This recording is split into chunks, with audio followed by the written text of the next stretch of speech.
Hello everyone, I am Dr. Kavyashree A.N., Professor and HOD, Department of Anatomy. I am working in Sri Siddhartha Medical College, and today's topic is about the gross anatomy of thoraco-abdominal diaphragm.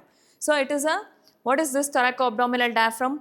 We have to read under these competencies. What are those? We need to demonstrate about the attachments, about the openings, the nerve supply action of the diaphragm. Then we need to know the abnormal openings, that is, we deal this as diaphragmatic hernias. Then we deal with the development and congenital anomalies of the diaphragms. So these are the competencies which we need to know. Then what is this actually? This is a musculo-aponeurotic opening which is been separating the two cavities, that is the thoracic cavity and the abdominal cavity. Then it is a principal muscle of respiration. We know that it is a dome-shaped muscle. It is a musculo-aponeurotic partition and it is dome-shaped. Then it has got muscular domes, which is right and left domes, and a central tendon in the center. So if we can see in the center, there is a central tendon. It is resembling an umbrella. If we see the umbrella from below, how it appears, in the center, all the spokes have been attached to the central tendon. So that forms the central part of the diaphragm, and surrounding that is the muscular part and the aponeurotic part. Now the right dome of the diaphragm is higher. Now can you guess why is this right dome of the diaphragm higher? It is because of the presence of liver. Whereas the left lobe, below the left dome, there is a fundus of the stomach, hence it is lower down. Now it has three groups of fibers. What are these? These are the origin of the diaphragm, from where all it is arising. As we mentioned an umbrella, you have to remember, and the word diaphragm is meaning the parachute. So we have to remember that fibers come from all directions, that is from the anterior, from the either sides, and from the posterior fibers. From all over we get the fibers originating, and in the center we have got the insertion. So now what are the fibers? From front, what fibers can we have? We have sternum in front, so we can call it as sternal fibers. Behind we have lumbar vertebrae, so we can call that as lumbar fibers. On either sides we have the ribs, so we can tell it as costal fibers. So now sternal part, that is in front, it consists of two fleshy slips from back from back of the xiphoid process. Then the costal part, as I mentioned, arises from the inner surface of the lower 6 ribs and their costal cartilages. Then the vertebral part, as I mentioned, this is the posterior fibers from behind. So it consists of right and left crura. So it is not only that part, it has also got different parts, that is a crura, right and left crura, and 5 arcuate ligaments. Then the crura, now what is it? They are nothing but elongated muscular slips. So if we find there, we have the elongated muscular slips, so those are called as the crura. So coming to the right crus, crura is a plural term, singularly what we can call crus. So it is a right crus, from where it is arising. On the right side, of course, from L1 to L3 vertebrae. So if we can see in this right, that is L1 to L3 vertebrae, so this becomes the right crus. Then there is a left crus. It is smaller than the right, and it arises from the left side, of course, of the anterior surface of only L1 and L2. So if you can see, this is shorter, so L1 and L2 alone. We are seeing the left crus of the diaphragm, as well as it also arises between the intervertebral disc, that is between the two lumbar vertebrae, there are intervertebral disc. Now the arcuate ligaments, as I mentioned crura, now next is the arcuate ligaments. So there are the 5 arcuate ligaments. One is the median. Median means it is in the center, so the red color one, so this is the median arcuate ligament. So and this arches between the upper ends of the right and left crura. So between the right and left crura, so this is the median. Then we have 2 medial arcuate ligaments. They are between the L2 vertebrae and to the tip of the transverse process of L1. So from the L2 to L1, from the L2 vertebrae till the L1, we have the medial arcuate ligament. Then we have the 2 lateral arcuate ligaments. So these are present from the L1, tip of the transverse process, to the ribs, that is the T12, the rib, last rib, till there. So there are 2 lateral arcuate ligaments. Now coming to the insertion, as I mentioned, insertion is into the green color rim here, what we are seeing. So this is the central part, hence called a central tendon. So all over it is muscular. From all the directions, muscles are coming and inserting into the central part. So that is a central tendon. Now it is an aponeurotic sheet. Hence, we have given it in green color, aponeurosis. And it is trifoliate. You can make out it is like a leaf-like structure. This is 1, this is 2, and this is 3. So trifoliate structure it is, and it has got here single triangular median anterior leaflet and 2 tongue-shaped posterior leaflets.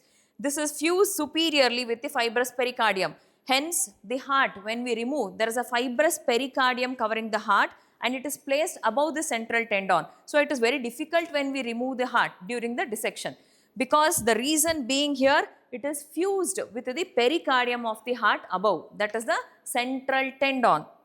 Then now in this picture, we can see it very clearly. We can see the central tendon there, and we have several openings. This is the view how we see from an umbrella from below. If you watch an umbrella from below, how it appears. You have got so many spokes surrounding. Now what are these spokes? These are representing nothing but the cut portion of the ribs. So in between this ribs, what are this blue color, red color, green color? So these is nothing but the blood vessels. So in between the two ribs, that means intercostal. So in between the two ribs, there will be intercostal vessels. So these are all the intercostal vessels. They are present in the minor openings of the diaphragm. And in this is the anterior part, we are finding the xiphoid process of the sternum, and we are finding the lumbar vertebrae posteriorly. So these are the lumbar vertebrae. Then we also find few of the vessels here, that is superior epigastric vessels.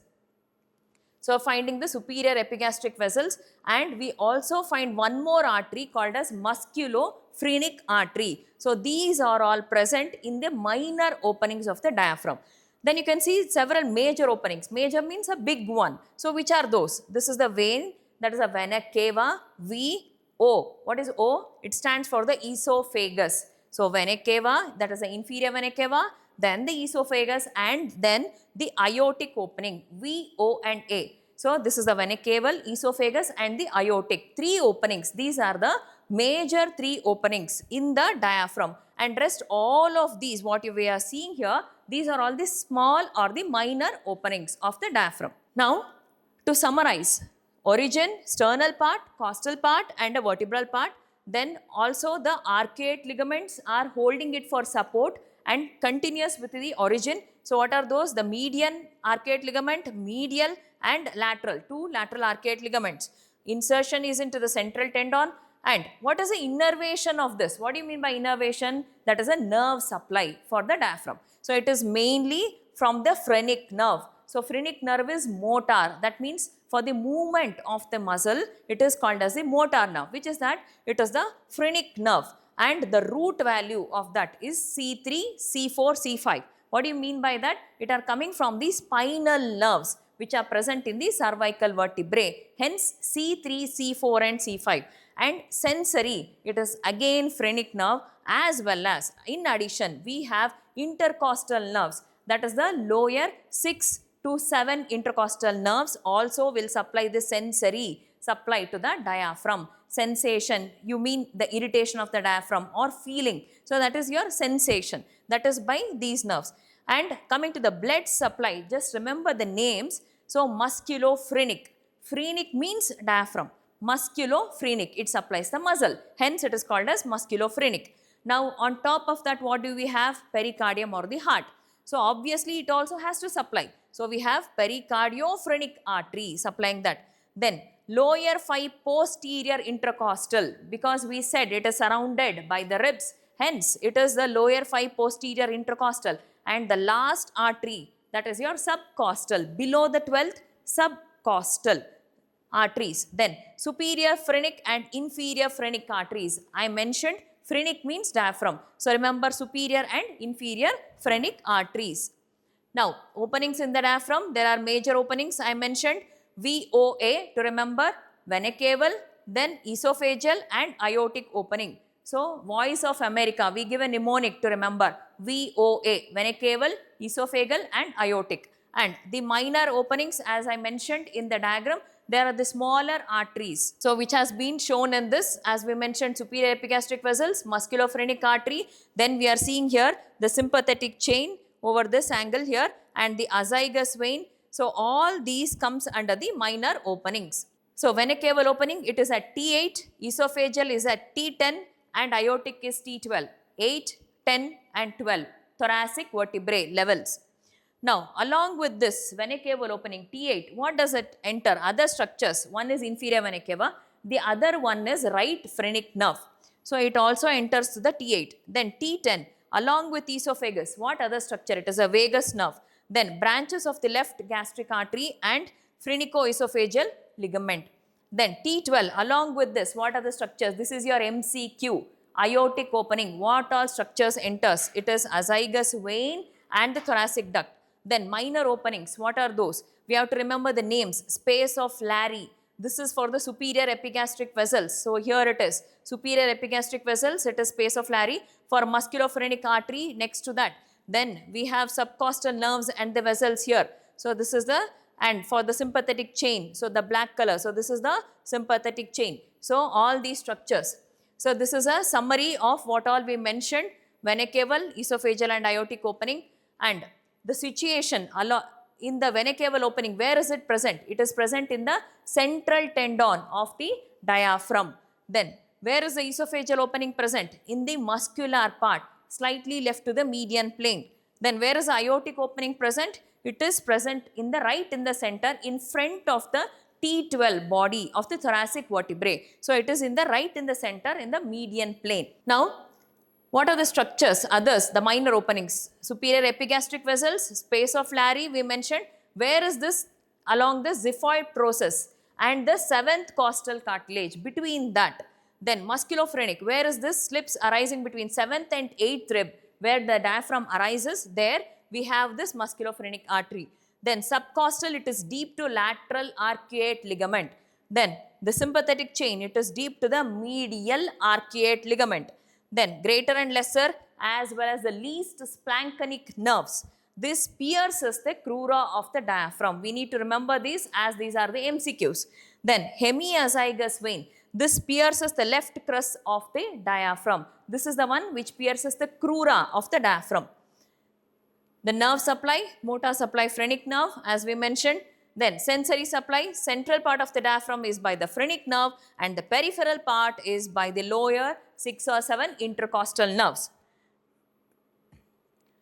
Blood supply as mentioned, two branches or the terminal branches from the internal thoracic artery. What are those? Those are the musculophrenic and the pericardiophrenic artery. At the level of 7th costal cartilage, we have the two terminal branches of the internal thoracic artery. Then we have the branches of aorta supplying. What are those? We know already: lower 5 posterior intercostal and subcostal arteries, and the superior phrenic and the inferior phrenic artery. Then the veins correspond to the arteries and they drain ultimately into the systemic veins.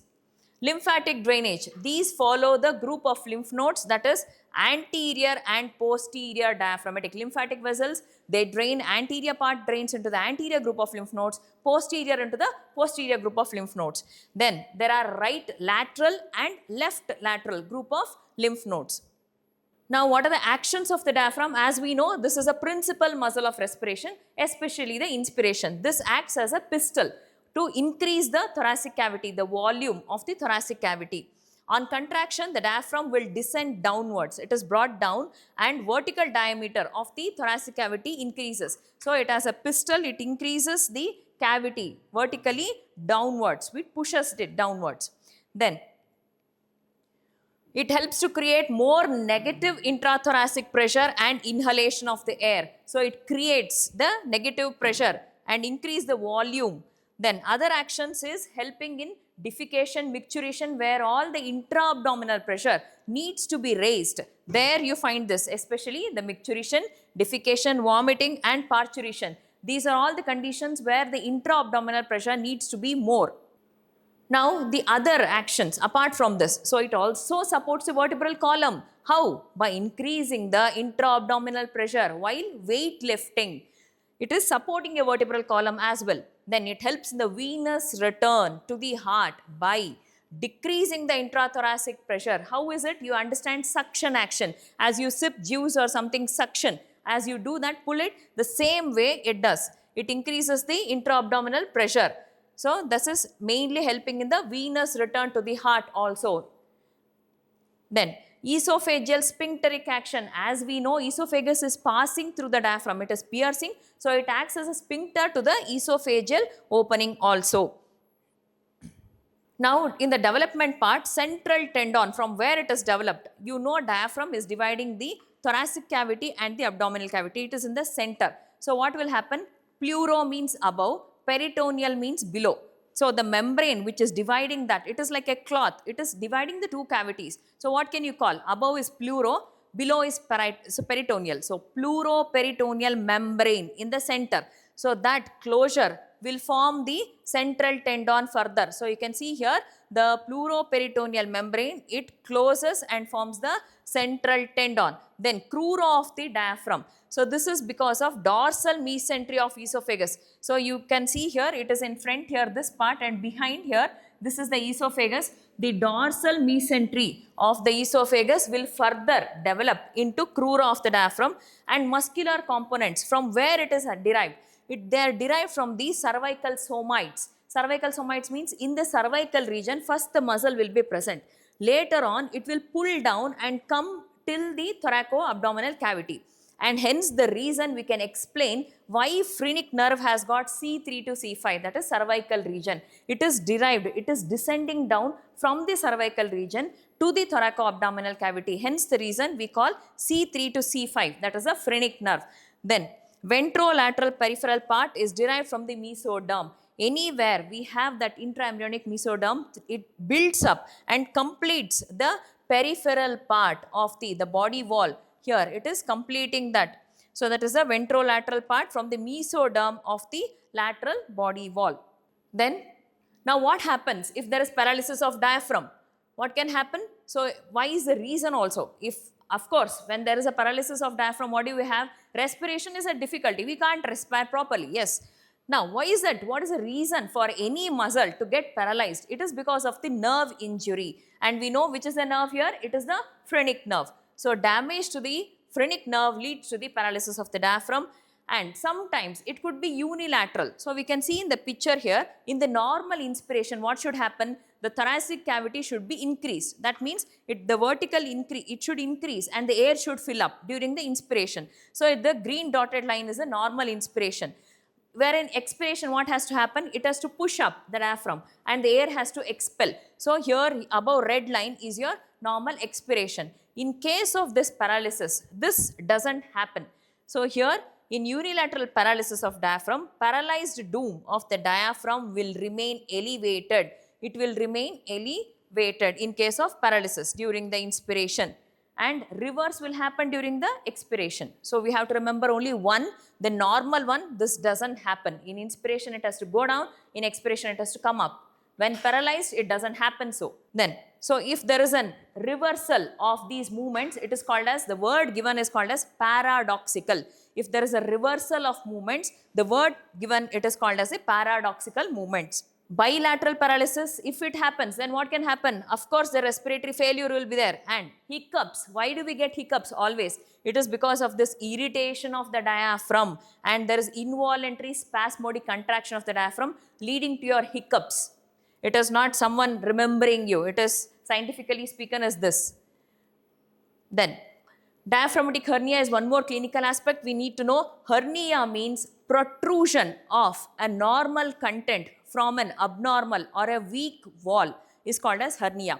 Now the diaphragm is poking out, where protrusion of this abdominal contents into the chest cavity. So it can enter inside through the defective part of the diaphragm. It may be congenital or acquired. So congenital, which is this? Congenital diaphragmatic hernia occurs due to the failure of formation of diaphragm. We saw the development of the diaphragm. Now if it is not proper, of course we will have this diaphragmatic hernias. So congenital diaphragmatic hernia has got three types: Botch-Talak hernia or posterolateral hernia. So 95% of the cases it is posterolateral or Botch-Talak hernia, posterolateral. Then we have this diaphragmatic hernia cause is due to failure of contribution of which membrane? Pleuroperitoneal membrane. The next type of hernia again, it is congenital Morgagni's hernia. Where do you see this? It is retrosternal or parasternal, behind or besides the sternum. It occurs through the foramen of Morgagni or space of Larrey. So here it is a site of Morgagni's hernia behind the sternum. Now, acquired diaphragmatic hernias, what are they? They could be traumatic. So, in this we have two types, sliding hernia and the rolling type of hernia. So, this is sliding. So, we know slide, we have played slide. So, same way, you can see the stomach, it has slided up.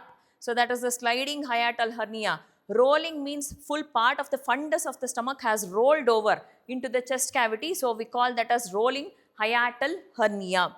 So, these are the acquired types. In sliding, part of the stomach will protrude in this into the thoracic cavity through the esophageal opening of the diaphragm. It will herniate. Then the cause could be due to old age, obesity or chronic cough, that is COPD patients. Then it may result, what it could result in? GERD. What do we mean by that? Gastroesophageal reflux disease, chest pain, heartburn, gastritis, what we call, that may happen due to this. Then we have sliding hernia. Commonest of the internal herniations is the sliding hernia. So, rolling hiatal hernia, in this the paraesophageal junction remains within the abdominal cavity and the fundus of the stomach. Junction is there only the fundus of the stomach have rolled over into the thoracic cavity. So, with this we have to remember that diaphragmatic hernias are very important. And the keynote is what is the reason for this. It could be congenital or acquired, and how to deal with this, the nerve supply, the attachment. So, all of these are the summary and the key points to be remembered for this class. Thank you.